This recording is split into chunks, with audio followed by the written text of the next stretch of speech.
(1989년 5월) 데니스라는 가명의 남자가 방송에 출연해 충격적인 폭로를 하게 됩니다. 1급 기밀 군사기지인 51구역 에스포 시설에서 외계인 관련 기술과 UFO에 대해 연구하는 과학자라고 말했는데요. 정부의 위협을 무릅쓰고 폭로를 하기에 가명을 쓴다고 했습니다. 그는 51구역에 UFO가 9기가 보관되어 있으며 이 미확인 비행 물체에 대한 연구를 진행하고 시험 비행하는 일을 하고 있다고 주장했습니다.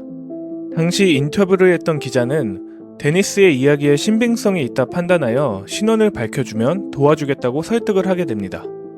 로버트 스콧 밥 라자르. 밥 라자르는 본인의 신원을 밝히고 TV쇼에 나와 더 자세히 폭로를 하게 됩니다. 네바다주에 위치한 넬리스 공군기지는 지하 비밀기지에서 외계 기술을 연구하는 시설이고 코드네임은 51구역이며 자신이 에스포 시설에서 UFO를 연구한다고 했습니다. 철저한 비밀 보안을 유지하며 일반인들의 출입은 절대 불가능하고 출입하기 위해서는 허가받은 인원들의 손을 스캔하는 장치를 통과해야 한다고 했습니다. 그 당시 스캔을 통한 신원 확인 기술력은 개발은커녕 상상하기조차 어려웠는데요.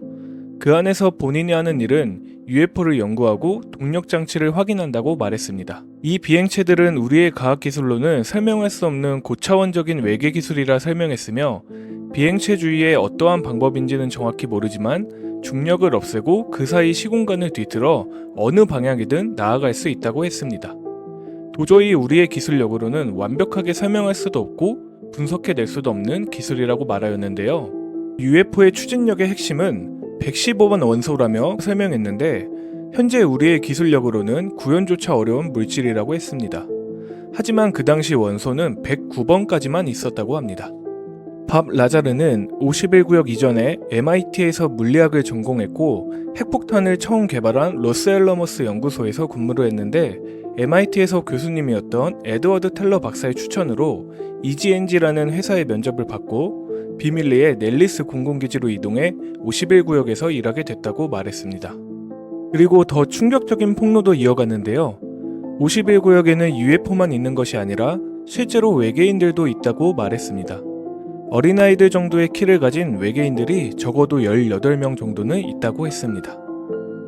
당시 인터뷰를 담당했던 조지 넵은 실제로 보지 않았다면 그의 주장이 너무 구체적이고 이렇게까지 상세하게 설명하기 어려울 것이라는 생각이 들어 거짓말 테스트기를 4차례나 진행했는데요. 밥 라자르는 다 진실로 나왔다고 합니다.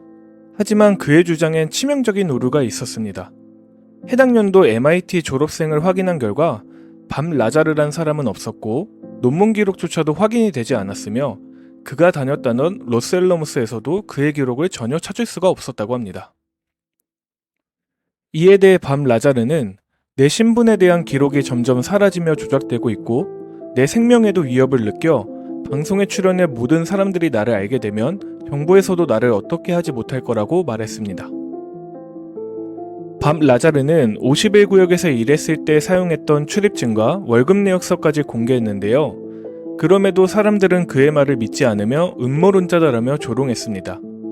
그런데 여기서 놀라운 점은 로스앨러머스의 오래된 직원 전화번호부에 밥 라자르의 이름이 확인되었고 1989년 폭로 이전의 한 신문 기사에는 로스앨러머스의 물리학자로 소개된 밥 라자르의 기사가 발견됩니다.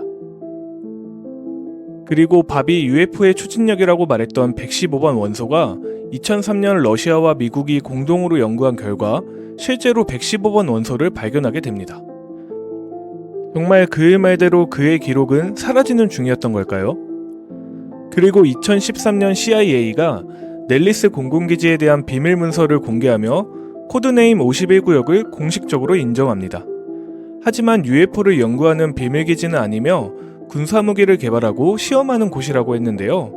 그리고 손을 스캔하는 장치에 대해서도 공개했는데 밥 라자르가 설명하고 모사했던 스캔 장치와 거의 일치했다고 합니다.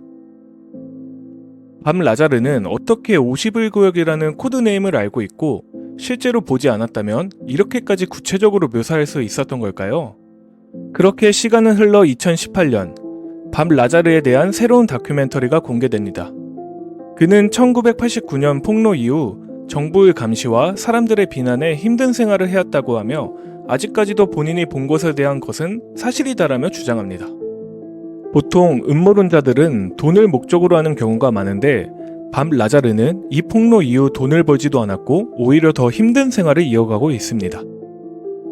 내가 본 것은 정말 사실이고 나는 있는 사실 그대로를 말할 뿐이다. 과연 밤 라자르는 정말 우리가 모르는 숨겨진 외계 기술을 보았던 걸까요? 51구역에 대한 수많은 의혹들을 왜 미 정부는 속 시원하게 확인시켜주지 않는 걸까요? 미스터리 류였습니다.